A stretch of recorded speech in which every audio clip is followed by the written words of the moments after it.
Welcome to Property Development System Financial Feasibility. Guys, just before I forget, if you like the channel, make sure that you click on the subscribe button, and don't forget to share if you would like to share this video with your friends and family. So let's get into the video straight away. We've got financial feasibility. Before I actually go ahead and explain you what exactly is involved in financial feasibility, or I show you an application that I use for financial feasibility, for conducting financial feasibility on property development projects, let me first explain you a concept, and it's a very important concept, and it's the underlying basis of all property development feasibility studies. So make sure you watch this next video carefully, and don't forget to leave your comments. I'll read all of them, and if you've got any queries or anything, leave your queries in the comments and I'll try and answer them. So let's watch the video. But let's see, if you were to do a detailed financial feasibility analysis, what are the different costs that would be included in your financial feasibility? So let's look at land acquisition costs. So you'll have your purchase price, legal, stamp duty, buyer's agent's commission, and there are other acquisition costs like legal settlements, searches, transfer, discharge of mortgage, mortgage registration fee, pre-purchase inspections, due diligence, buyer's agent's commission, sorry, that's a repeat, structure setup, and spotting fee. If somebody else found a deal for you, you'll have to pay them a spotting fee. So all these things will become part of your land acquisition cost. Under finance, you'll have brokerage fee. Why I'm telling you all of these things, because even if you can do a quick 2-minute Feaso and understand whether or not a deal stacks up, and then move on quickly to another deal and then another deal, you still need to understand what a detailed financial feasibility includes. Under finance, you'll have brokerage, establishment, valuation, interest fee, well, basically the interest rate, annual fee, and the different kind of admin fees.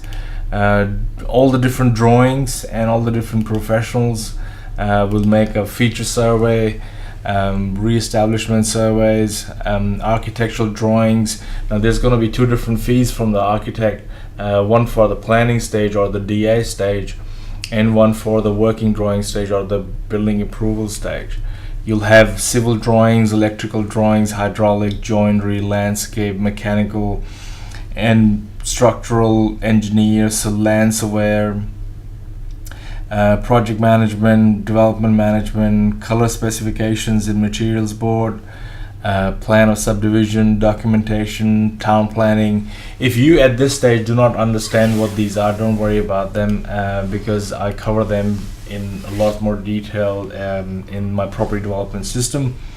All different kind of reports would be arborist reports, asbestos, building surveyor, CHMP, which is the Cultural Heritage Management Plan, very common in Victoria, especially if your block of land is actually close to a water body, and I'll explain that more in another video.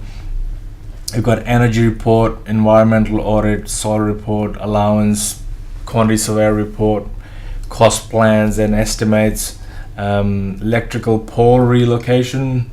You need a report for that. This is more for the builder, but because I've got a construction company as well, I've got it in my feasibility so that I can account for it. Domestic demolition permit, BCC planning application. Well, this is the council planning application, shouldn't be here. Then you've got material and finishes board, again, fire levy. If you're in Queensland, you'll have a QUU, audit fees. You'll have building costs, external costs, civil costs if you're doing land subdivision. Council contribution and charges would have your service connection fees for electricity, gas and water, telephone, parkland contributions, council contributions by number of dwellings divided by land as a percentage. So sewer and water contribution, and PIC number, which stands for Plumbing Industry Commission number in Victoria. So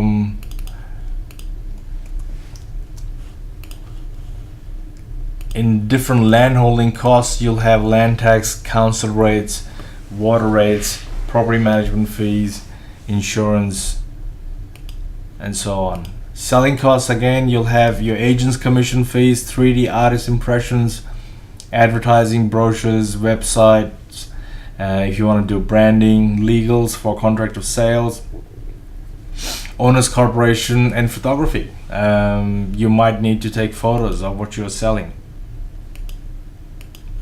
Under miscellaneous, we've got building insurance, lawn mowing, accountant, commercial valuation, bank fees, house removals.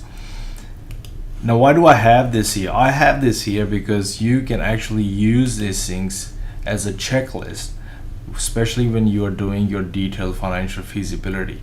However, this video is actually not for detailed financial feasibility, but I wanted to show you what's actually involved in a detailed financial feasibility.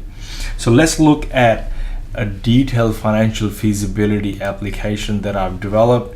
And if you are part of the property development system, or you invested in property development system, you actually get a 2-year license of this software for free. But for this video, it's only to get an understanding of what it actually covers. It's got a project planning sheet where you plan your project, and basically you allocate what kind of time period, what kind of expenses will occur. Based on that planning, you actually come in and you start putting in the details. You select the GST. This side of the application is all about allocating cash flows based on the different periods where those costs will occur. Don't let this thing scare you, because it is not scary at all. I explained this application in over 9 different videos, step by step, so you can understand it really clearly, especially if you've invested in property development system. And see, this application actually comes pre-populated with the professional fees. So the basic difference between a 2-second application or a 2-minute feasibility and a detailed feasibility is that the detailed feasibility will be, number one, it'll be a lot more detail, but it will also include cash flows and all different kinds of financing needs. And then there's gonna be a full cash flow analysis. Thanks for watching the video. All links are actually in the description if you would like to download a free resource, which is the free property development blueprint. You can do so from my website by clicking on free blueprint, and you should be able to download everything. So make sure you check out propertydevelopmentsystem.com.au, and also the links in the description below. I'll see you next time.